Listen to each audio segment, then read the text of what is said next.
Hi అండి అందరికి. ఈ రోజు అయితే ఒక మంచి ఇంట్రెస్టింగ్ వీడియోతో మీ ముందుకు వచ్చాను. మనలో చాలా మంది స్టవ్ క్లీన్ చేస్తాం కానీ కడుగుతాం, తుడుస్తాం, కానీ స్టవ్ లో ఉన్న బర్నాలు మాత్రం పట్టించుకోము. జస్ట్ ఒక హాఫ్ అన్ అవర్ లో బర్నాలు ఎలా క్లీన్ చేస్తానో చూసేయండి.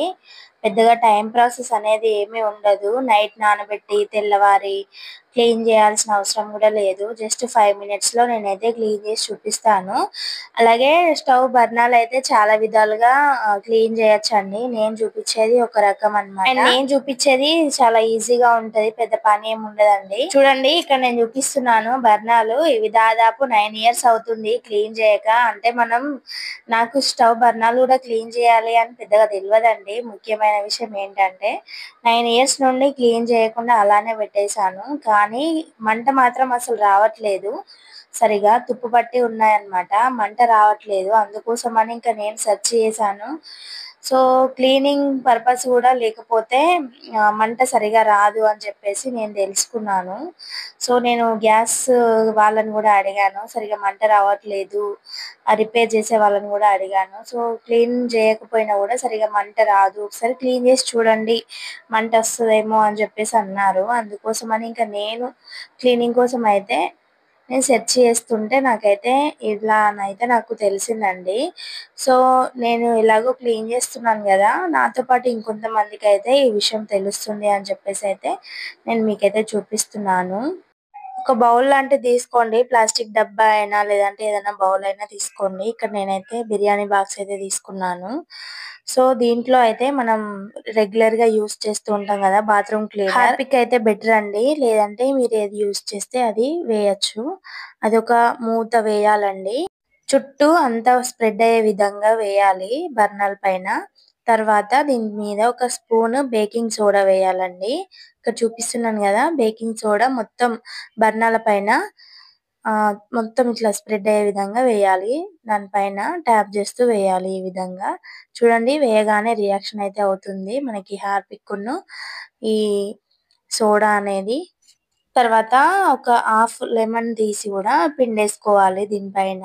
లెమన్ పిండంగానే మనకి ఇక్కడ రియాక్షన్ అయితే జరుగుతుందండి. ఇక్కడ మనం సోడా వేసాం కదా, అలాగే హార్పిక్ కూడా వేసాం కాబట్టి వేయగానే రియాక్షన్ అయితే జరుగుతుంది. జస్ట్ ఒక హాఫ్ లెమన్ అయితే వేయాలి కంపల్సరీగా. మనకి లెమన్ అయితే క్లీనింగ్ పర్పస్ లో చాలా బాగా హెల్ప్ అవుతుందండి. ఇప్పుడు దీంట్లో మనము అది మునిగేంత వరకు వాటర్ అయితే వేసుకోవాలండి. ఒక గ్లాస్ ఆర్ గ్లాస్న్నర వాటర్ అయితే వేసుకోవాలి. ఇలా వాటర్ వేసి మనం ఇంకేదైనా పని ఉంటే చేసుకోవచ్చండి. ఈవినింగ్ టైం అయినా నైట్ టైం అయినా మనం ఇదైతే చేయొచ్చు అన్నమాట. ఇలా వేసి ఒక హాఫ్ అన్ అవర్ అలా వదిలేసేయాలండి వీటిని. అదంతా కూడా మంచిగా నానిపోయి, చూడండి ఇక్కడ నేను చూపిస్తున్నాను, హాఫ్ అన్ అవర్ తర్వాత దానికి ఉన్న మురికంతా కూడా దాని లోపలికి అయితే వెళ్ళిపోయింది. కలర్ అయితే చేంజ్ అయినాయి వాటర్.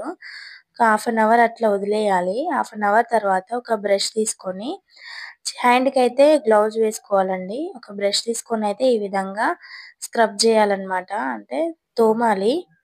ఇంకా మనకి ఇదంతా కూడా బాగా తుప్పు పట్టింది కదా అండి. నాకైతే బాగా టైం టేకింగ్ అయింది. కానీ ఎక్కువగా తుప్పు పట్టి లేని బర్నర్స్ అయితే మంచిగా ఈజీగా వెళ్ళిపోతుందండి. జస్ట్ ఇట్లా హార్పిక్ వేయగానే వెంటనే క్లీన్ అయిపోతుంది. నిజంగా ఇది 9 ఇయర్స్ అండి.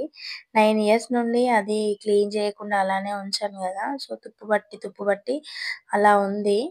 సో దట్ నేనైతే ఇంకా దాంతోటైతే రబ్ చేస్తున్నాను. మామూలుగా స్టీల్ పీస్ అయితే బాగుండేది, కానీ ఇంకా మనం రెగ్యులర్ గా సామాన్లు అవి తోముతూ ఉంటాం కదా, అందుకోసమని నేను మళ్ళీ ఇది క్లీన్ చేసి మళ్ళీ సామాన్లు తోమడం ఇబ్బంది అవుతుంది కదా, అందుకోసమని బ్రష్ తో క్లీన్ చేస్తున్నాను. ఇలా అయినా కూడా మంచిగా క్లీన్ గానే అయింది. అండ్ హాఫ్ అన్ అవర్ కే ఇంత బాగా వచ్చేసిందండి.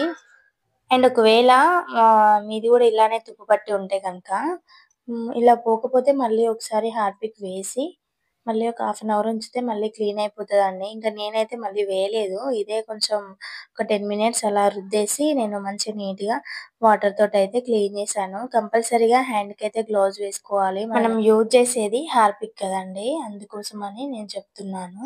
అండ్ ఇక్కడ నేనైతే వాటిని క్లీన్ చేసి ఇక్కడ మీకు చూపిస్తున్నాను. అండ్ ఒక్కటే క్లీన్ చేశానండి, చిన్న పొయ్యిది. అండ్ ఇదైతే పెద్ద పొయ్యిది. రెండైతే క్లీన్ చేయలేదు. మీకు వేరియేషన్ చూపియాలి కదా, అది ఎట్లుంది ఇది ఎట్లుంది అని చెప్పేసి, అందుకోసమని ఒకటే నేనైతే క్లీన్ చేశాను. అండ్ ఇది కూడా తర్వాత క్లీన్ చేశానండి. చూడండి ఇదైతే కలర్ ఎలా ఉంది, అదైతే కలర్ ఎలా ఉంది. ఇదైతే తుప్పు పట్టి ఉందండి. ఇప్పుడు క్లీన్ చేసింది చూడండి ఎంత చేంజ్ అయితే ఉంది. బర్ణాలు తడి లేకుండా తుడిచి యూజ్ చేసుకోవాలండి. Thank you for watching.